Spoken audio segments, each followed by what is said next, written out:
আমরাই তারেক রহমান সাহেবের সৈনিক, আমরাই 17 বছর যাবৎ আন্দোলন সংগ্রামের মধ্য দিয়ে এই ফ্যাসিবাদ স্বৈরাচার হাসিনার বিদায় ঘটিয়েছি। আমরাই বাংলাদেশকে মুক্তিযুদ্ধের মধ্য দিয়ে পাকিস্তান থেকে আলাদা করে বাংলাদেশ গঠন করেছি। আমরাই ইনশাআল্লাহ সামনের নির্বাচনে জনগণের সমর্থন নিয়ে সরকার গঠন করব।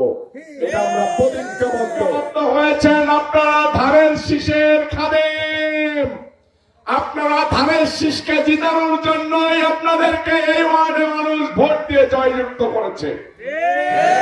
আপনাদের কাছে ধানের শীষ আমানত, এই আমানত রক্ষা করা আপনাদের নৈতিক দায়িত্বের ভিতরে পড়ে। মানুষ 18,000 মাকলুকাতের ভিতরে শ্রেষ্ঠ জীব। এই মানুষ পারে না এমন কোন জিনিস আছে? আপনারা এই সমাজে যারা দূরে দূরে রয়েছে তাদেরকে ঐক্যবদ্ধ করবেন, এক কাতারে আনবেন। আমরা যদি এই সব হাত একসাথে মুষ্টিবদ্ধ থাকি, আমাদেরকে কেউ ক্ষতি করার ক্ষমতা রাখে? রাখে না, করতে পারবে।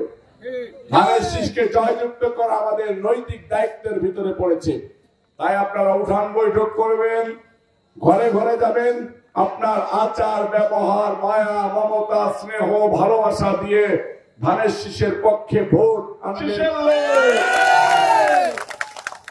আমরা তারেক রহমানের লোক। তারেক রহমান কি চাই? আমার সব ভাইরা, আমার সব নেতারা, আমার সব কর্মীরা আমি এক উঠানে দেখতে চাই। এটা তারেক রহমান সাহেবের চাওয়া। তাই আমি তারেক রহমান সাহেবের ক্ষুদ্র কর্মী হিসেবে নূর আলী ভাইয়ের মতো আমারও একই চাওয়া, আমরা সবাই এই বেরলবাসী একসাথে থাকতে চাই। এটা আমি নেতাদের কাছে আহ্বান জানাচ্ছি।